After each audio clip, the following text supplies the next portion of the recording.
Get on board, get on track, get to where you're going. And now, your EduTrainer, national insurance columnist, Steve Savant. Well, welcome everyone. I'm Steve Savant, your EduTrainer and coach for our EduTrainment workshops. And of course, this is our entry-level introduction into the life insurance. It's our series on life insurance. And this week, we're doing our introduction into guaranteed universal life. And we're sponsored by Lincoln Benefit, an Allstate company, and we're using Lincoln Benefit's Eclipse software because we've judged it and assessed it as probably one of the easiest tools to use in our industry. If you hop out to their site, www.lblsales.com/ETW, you'll come to this site and you'll see this phrase, Eclipse Illustration Software Installer. Just click on Run Installer. You can download their software, and when you do that, you'll be able to go page by page with us. We feel like this is a greater learning curve when you're actually using the software. When we use it, you should use it. And remember also that it's really a good complement to if you're on your learning curve. This has a lot of inside information that we think is really helpful for sales, marketing, and great definitions of vocabulary. Secondly, Lincoln Benefit has a site that you see at the bottom of your screen. It's kind of a long one, and it's in our SEO, so you can cut and paste it out if you want. This is excellent because it actually has prospecting letters and postcards. So if you're new to our business and you say, I don't even know how to talk about this or actually advertise or promote it, you can go out to the site, read these. These are already compliance approved by Allstate. Again, if you're with FINRA, you're a FINRA licensed agent, you're going to need to have your broker-dealer compliance department, of course, approve it. But this is really good information, easy to understand, and it's good, and it's made for clients. They also have, I love this, the Facts of Your Life booklet. It either can come in a hard copy or the electronic version. It's a great data collector, and it has huge information. It's a great place to put all your clients' assets inventory into it. Hand them that book, and they'll really appreciate it. I like the electronic version myself because then I can, when I'm done with my client, I have it and they have it. So it's an excellent, excellent tool. Keep that in mind. Also remember that if you're seeing our course this week, boy, you're about 5 or 6 weeks behind, so I want you to really not watch this course. If you like it, that's fine, stay online, but go back and start at the beginning so that you can understand exactly what we're doing, because we do build this from building blocks, very basic building blocks, and some of the things I've talked about today, I've talked about in previous.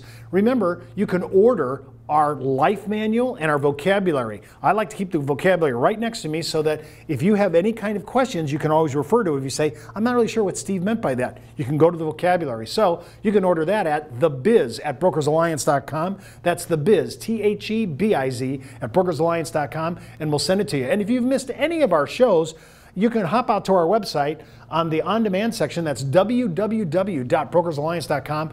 Our shows on the Business Insurance Zone, the EduTrainment workshops, they're all out there, and I think you'll just find that as a really good tool to get all these information. And by the way, the Business Insurance Zone, we just featured a couple weeks ago a whole week on guaranteed insurance products. 3 of those 5 shows were about guaranteed universal life, and they featured Jessica Lopez, National Director of Sales. So you'll definitely want to catch that show. That'll bring you up to speed. And we also did the Mortality Mechanics series with Bobby Samuelson. That show is fantastic, and especially day 2, we talked about guaranteed universal life. Bobby's a life insurance expert, nationally recognized, huge consultant with carriers.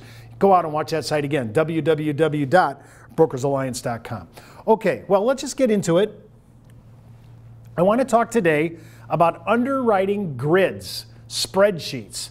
Now, when we're in guaranteed universal life, it's pretty much a commodity sale, just like term. And all we're doing now is saying, how much will you charge me, and how much will you cover, and how long? We talked about this all yesterday, durations and timelines, mortality, life expectancy, maturity dates, and endowments. Today, I want to talk about the things that are critical so you can actually price this for your client. Now, I did bring this up when we were talking about our introduction to underwriting, but about every so often I'm going to bring this back just to refer and remind us that this is important before I go out to my grid. I got to have a pretty good idea. This actual assessment already is going to tell me what carriers, based on the information, as long as it's not substandard, this will give me an information. I can plug this information into this, and what it'll do with its algorithm, it'll really ferret out the carriers and what their ratings will be based on what I have on this docket. So, for example, the first thing I have to attend to is height and weight. You know, body mass index, BMI, kind of tags along with this. But height and weight, I've noticed in the last 30 years, carriers have become really benevolent in people who are vertically challenged, people who have a little more weight than their height, you know, and I've noticed that they don't really use that as a debit against the client. So I've started to notice a lot more liberality in height and weight. So even if your client's got a little bit of heaviness, it depends upon these other categories, of course, I would not throw it out, because remember, everybody has this cited, and we have on our impaired risk manual, which you can go out and get that at our site as well.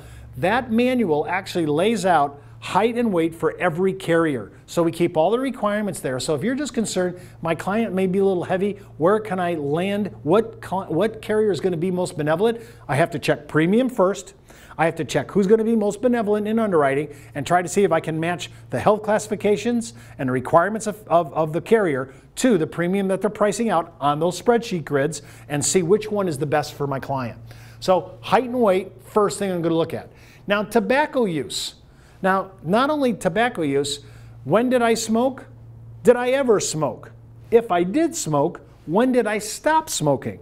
And how long ago was it? Because the longer you have walked away from cigarettes, the more benevolent the carrier, providing everything else is okay, is going to be towards your position.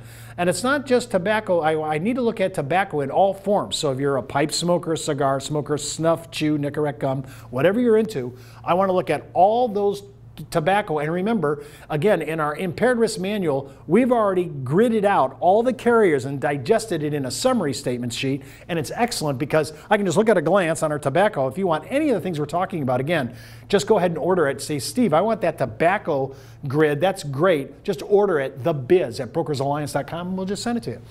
Now, once I get past the smoking issue, and it's a big one because, as you know, I mean, you can talk about serious increase in premium for smokers.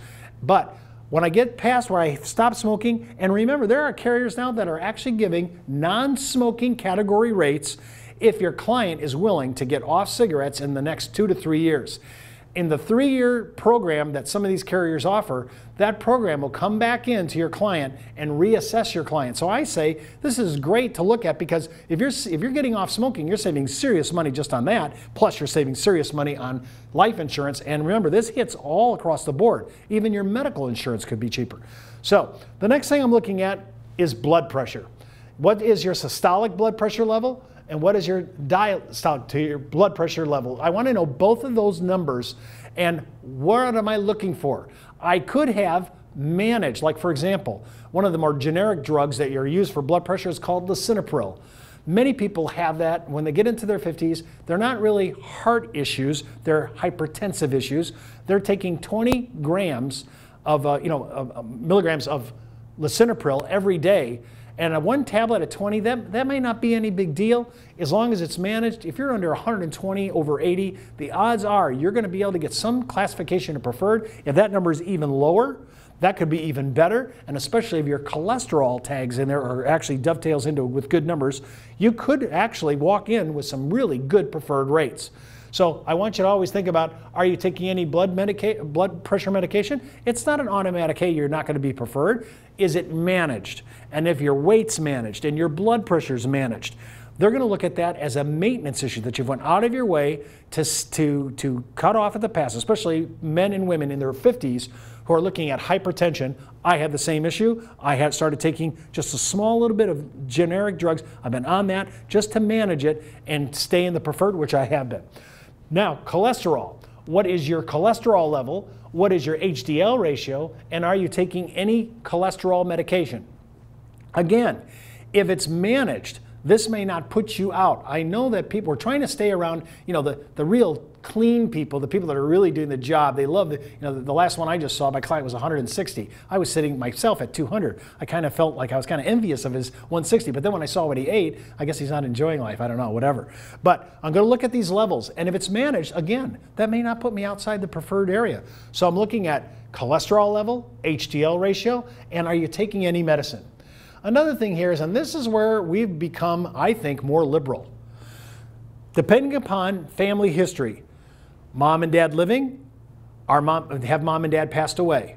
What did they pass away from? Did I have any direct full brothers and sisters? Are they living?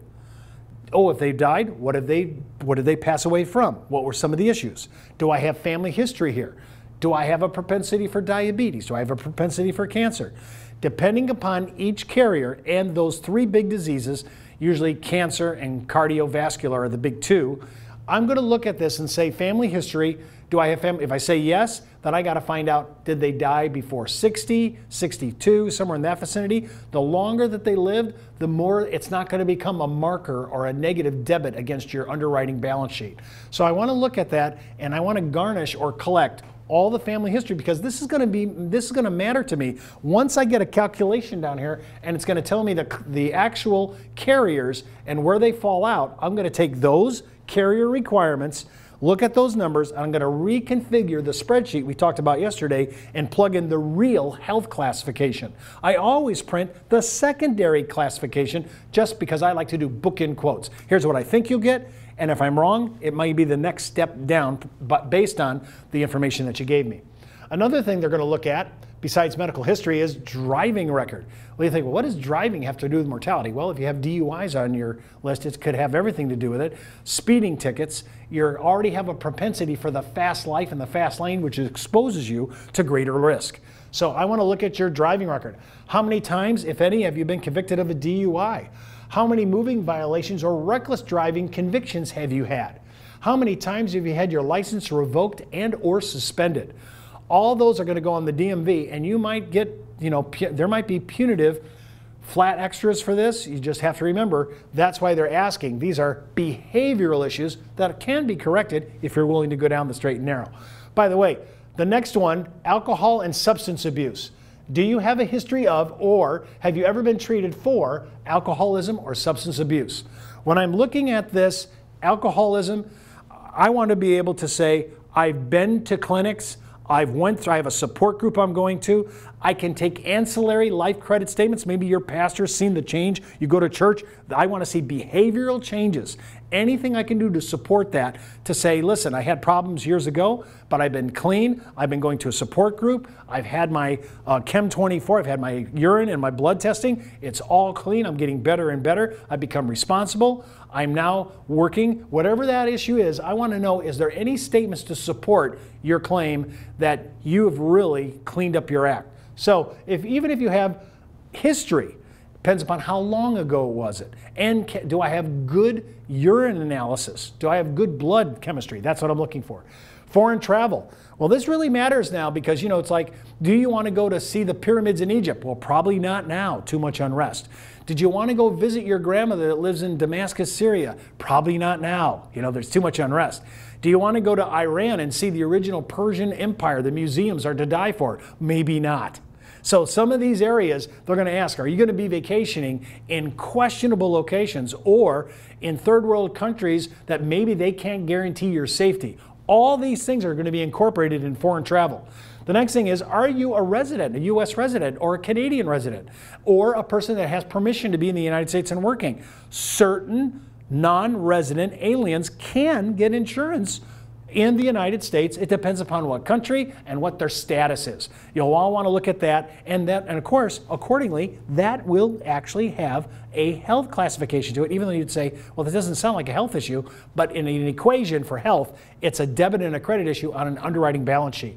And lastly, hazardous sports or a job, or you fly. When you think about this, rock climbing, scuba diving, motorcycle racing, fast cars, racing, any of these things that could endanger you, those things are things that we incorporate because now they expose you to greater risk, greater liability from a mortality standpoint. So I want to look at all these issues. It's going to give me a calculation. It's going to be a reasonable health category. I'm going to quote the best one and the next one down so I can give a good solid bookend quote for my spreadsheets. This has been an Edutrainment Workshop, the educational division of the National Insurance Clearinghouse, the marketing arm of Brokers Alliance, and sponsored by Lincoln Benefit Life, an Allstate company.